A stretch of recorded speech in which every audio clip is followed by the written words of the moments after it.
ಮಂಡ್ಯ 8 ಕ್ಷೇತ್ರಗಳಲ್ಲಿ ಎಚ್ಡಿಕೆ ಭರ್ಜರಿ lead. BJP JDS ಕಾರ್ಯಕರ್ತರಿಂದ ವಿಜಯೋತ್ಸವ ಮತ್ತು ಕ್ಷೇತ್ರವಾರು ಮತದಾನದ ವಿವರ.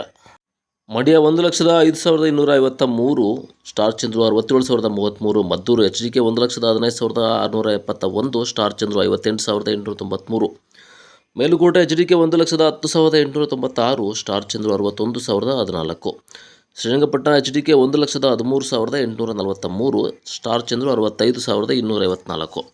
ಇನ್ನು Nagamangala HDK 1,13,843, star Chandru 66,576, Malavalli HDK 99,567, star Chandru 90,212, KR Pete 1,170,000, star Chandru 73,648. ಇನ್ನು ಕೆಆರ್ ನಗರ ಎಚ್ಡಿಕೆ 88,995, ಸ್ಟಾರ್ ಚಂದ್ರು 82,148. ಇನ್ನು ಕೆಆರ್ ನಗರ ಮತ್ತು ಸಾಲಿಗ್ರಾಮ ಅವಳಿ ತಾಲೂಕುಗಳಲ್ಲಿ ಮತದಾರರು ಈ ಬಾರಿ ಮೈತ್ರಿ ಅಭ್ಯರ್ಥಿ ಎಚ್ ಡಿ ಕುಮಾರಸ್ವಾಮಿ ಅವರಿಗೆ 6,847 ಮತಗಳ ಲೀಡನ್ನು ಕೊಟ್ಟಿದ್ದಾರೆ. ಆರ್ಜಿ ನ್ಯೂಸ್ ಜೊತೆ ಬಸವರಾಜ್ ಎಸ್ ಬಿ, ಸಾಲಿಗ್ರಾಮ.